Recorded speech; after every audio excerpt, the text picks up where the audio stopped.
Agora, 6 horas e 26 minutos, hora de Brasília, manutenção da taxa Selic em 15% ao ano, Copom, então, acompanhando a política fiscal e também os desdobramentos das tarifas comerciais. Assunto agora para o nosso analista Felipe Serigati, economista da FGV Agro. Muito bem-vindo, boa noite, Felipe.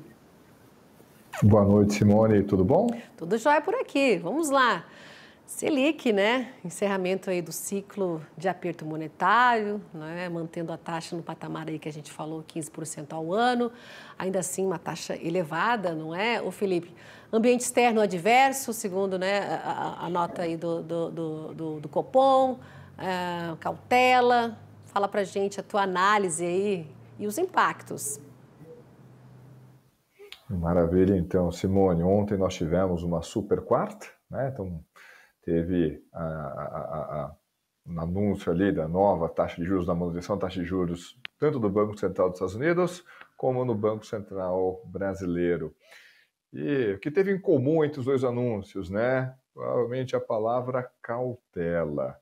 Então, a autoridade monetária de ambos os lados estão olhando para o cenário e dizendo, opa, não sei para onde esse vento vai soprar, então vamos navegar aqui com muito cuidado. Só vamos fazer algum movimento na hora que a gente tiver a maior certeza de qual que vai ser a conjuntura. No caso brasileiro, o que isso significa? Olha, Banco Central, o pessoal começou a imaginar, não, seu tarifaço, de repente é um choque adverso, né, negativo para a economia brasileira, será que não vai abrir espaço para o Banco Central reduzir taxa de juros? O Banco Central foi muito claro no comunicado de ontem, né? Não, né? A gente ainda mantém a taxa de juros alta, elevada por um período prolongado, e o cenário externo, por mais que gere preocupação, não gerou qualquer outra mudança na trajetória da taxa de juros. Por que que essa taxa de juros aqui no Brasil deverá permanecer num patamar elevado, provavelmente nesses 15%, daqui até o final do ano? Em parte pela própria matéria que vocês exibiram há pouco. Nós temos um mercado de trabalho que está excessivamente aquecido. Então, temos um mercado de trabalho cuja taxa de desemprego está operando no piso histórico, no maior valor, no menor valor da série histórica, ou seja, a demanda por mão de obra está aquecida.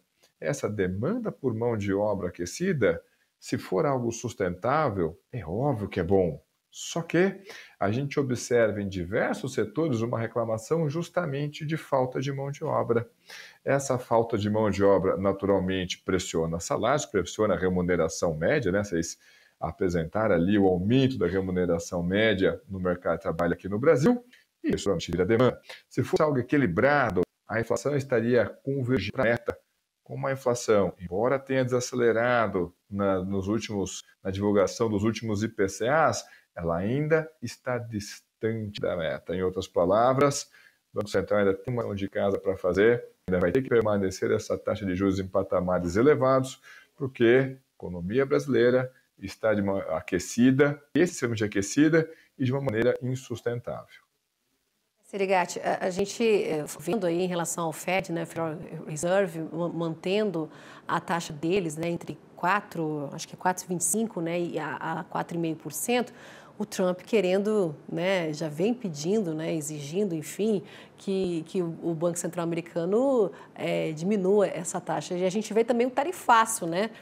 Aqui no Brasil, né, a gente viu essas exceções reduzindo aí, né, colocando em 10% para alguns produtos, colocando mais ainda, né, elevando que estava com 10%, mais 40%, chegando a 50%, ou seja, a gente vê um alívio de alguns setores, mais a apreensão de outros setores. Eu te pergunto, isso que foi colocado ontem, né, essas exceções reduzem o impacto na economia, mas, por outro lado, podem paralisar com esse grupo aí que não teve essa isenção? Pois é, né? Então, vamos por partes, né? É incrível como tem aquela piadinha do pessoal do mercado financeiro, né? O que é satisfação? Satisfação é resultado menos expectativa. A notícia de ontem foi boa? Não foi boa, né? Então, para diversos setores, houve um aumento da tarifa, né? E para outros setores é uma tarifa de 10%, né? Uma tarifa que no início do ano não tinha. Então, ontem não teve boa notícia, foi uma notícia menos ruim. Só que como a expectativa era receber uma notícia ainda pior, como veio uma notícia menos ruim, gerou uma sensação de satisfação, né? Veja que esse tarifaço tem causado dor de cabeça, óbvio, aqui, principalmente para os setores atingidos, mas mesmo os setores não atingidos. E aí, alguém tem segurança que essa tarifa ali, sem o aumento, vai permanecer? Por exemplo, a Índia teve um aumento ali de tarifa em 25%, porque ela realiza a compra de produtos da Rússia. E aí? E a gente também realiza, alguns por necessidade, como fertilizantes, e outros por oportunidade, né? Como óleo diesel, porque a Rússia está vendendo combustível com preços mais competitivos no mercado internacional. Alguém consegue dizer que não, a gente não vai sofrer qualquer ação, né, retaliação por a gente importar produtos da Rússia? Acho difícil alguém conseguir garantir isso. Mas o fato tem criado uma enorme incerteza. Em alguns casos, vocês descreveram ali muito bem, por exemplo, né, os segmentos de frutas tropicais, pode ser uma dor bem desconfortável, que vai demandar um socorro do governo, tá? Um suporte ali para que esses produtores consigam realizar uma travessia, né, até conseguir digerir esse choque. Mas veja que esse incômodo não acontece somente aqui no Brasil. Vamos olhar para a decisão do Banco Central lá dos Estados Unidos? Por quê? Porque a autoridade monetária, né, Jerome Powell, está resistindo tanto a iniciar, a retomar a redução da taxa de juros por lá. Porque esse tarifaço, ao menos na teoria, ao fazer com que os produtos cheguem mais caros no mercado interno norte-americano, vai pressionar a inflação, né? Só que até o momento a gente não viu a inflação dos Estados Unidos junto ao consumidor aumentando. De fato, a inflação ao longo do processo produtivo já aumentou. A gente imagina que cedo ou tarde isso vai chegar até a inflação do mercado consumidor. Só que a inflação junto ali aos domicílios, às famílias, o que a gente observou é que ela parou de cair. Então tem como meta informal algo em torno de 2%, e ela está estabilizada algo em torno de 3%. Este último ponto percentual não está reduzindo.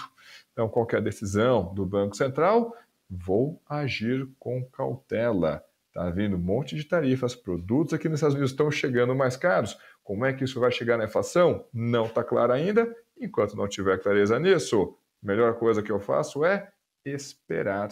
Essa foi a justificativa do Jerome Powell ontem, na quarta-feira, para não reduzir a taxa de juros. No entanto, teve divergência dentro do board do Comitê de Política Monetária dos Estados Unidos. Pela primeira vez desde 93, a decisão do presidente do Banco Central não foi unânime. 2 diretores votaram contrário a isso, preferiam que tivesse já uma redução da taxa de juros por lá. Pois é, unanimidade do lado de cá, do Copom, essa divergência desses 2 membros aí, não é, Felipe? Mas a gente não sabe ainda o que vai acontecer, cautela dos 2 lados, como você bem colocou aqui, porque a gente vê em relação... Vamos colocar o café aqui, vamos puxar para o café? O café chegando mais caro lá, né, nos americanos. E aí, o suco, tudo bem, a gente já viu aí que tem, né, tá na lista dessa exceção, mas o café continua, a carne também. Mas vamos para o café. Vai ficar mais caro e aí pode mudar tudo, essa matemática aí, essa inflação chegando. O americano que ama um café, acho que não vai gostar de ter esse saborzinho mais amargo, né? Com certeza não, tá? Se o problema fosse só café, né, para a economia americana, dá para incorporar esse choque ali dentro do orçamento doméstico, mas veja, não é só o café. Então, fechou um acordo comercial com a União Europeia, tarifa de 15%. Gente, é uma elevação de custo. Vamos imaginar aqui qualquer segmento, um aumento de custo de 15%. Isso machuca, isso comprime margem, isso pode pegar números que estavam operando em campo positivo e jogar para o vermelho. Então, E esse é apenas um exemplo, né? Então, você tem ali um choque de custos chegando na economia norte-americana. Então, café é desconfortável, sem dúvida alguma. Para o setor cafeiro aqui no Brasil é problemático, ou pelo menos, né, alguns segmentos vão sentir esse choque, mas não é o único choque que está batendo sobre a economia norte-americana. Pensando aqui do nosso lado, então tivemos ali uma notícia -1 ontem.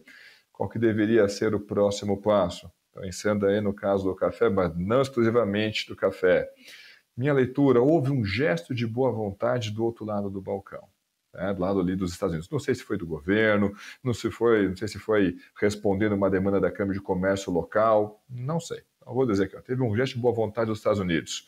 Vamos manter os esforços de negociar. Tá? Tem ainda um amplo conjunto de produtos que não foram contemplados, que vão sofrer até, se não houver mudança, até o dia 6, com um aumento dessa alíquota. Vamos manter o esforço de negociação. Minha leitura do que aconteceu até agora foi mérito principalmente do setor privado, que se organizou, dialogou com o setor privado dos Estados Unidos, todo mundo sabe, ambos os lados vão perder, vamos levar isso daqui para as autoridades. Acho que teve alguma contribuição a visita dos senadores, embora não tenha a menor condição de mensurar qual que foi a participação disso. Só que essa decisão é da Casa Branca. O setor privado não vai negociar com a Casa Branca. Quem negocia com a Casa Branca? É o Palácio do Planalto. Então, são as autoridades do Poder Executivo que têm que realizar essa conversa, essa negociação. Houve um gesto de boa vontade de um dos lados da mesa. Tomara que a gente não desperdice essa oportunidade e intensifique o processo de negociação. Tem produtos ainda em cima da mesa que precisam, que essa tarifa pode machucar de maneira bem adversa. Seguimos acompanhando, não é, Felipe? Até o dia 6 de agosto tem muita coisa acontecendo. A gente viu os indicadores do IBGE em relação ao desemprego caindo. Essa ajuda do governo que vai chegar, que deve chegar então para ajudar os setores que podem ser afetados. Eu falo podem ainda porque as negociações estão acontecendo, mas a gente vê esses indicativos chegando, né? Bom, positivo para o desemprego, mas tem essa interrogação, como o Silmar Miller colocou aqui, em relação lá na frente, né? O desemprego, né? A gente vê as indústrias aí, café, o suco de laranja, não, frutas, enfim, setor calçadista, todos com essa, né, essa apreensão, essa luzinha quase vermelha ligada, né? Felipe, muito obrigada pela tua análise hoje aqui com a gente, viu? Eu já te desejo um bom fim de semana e até semana que vem. Muito obrigado, Simone. Também um ótimo semana para todos vocês e até a próxima semana. Tchau, tchau e até lá.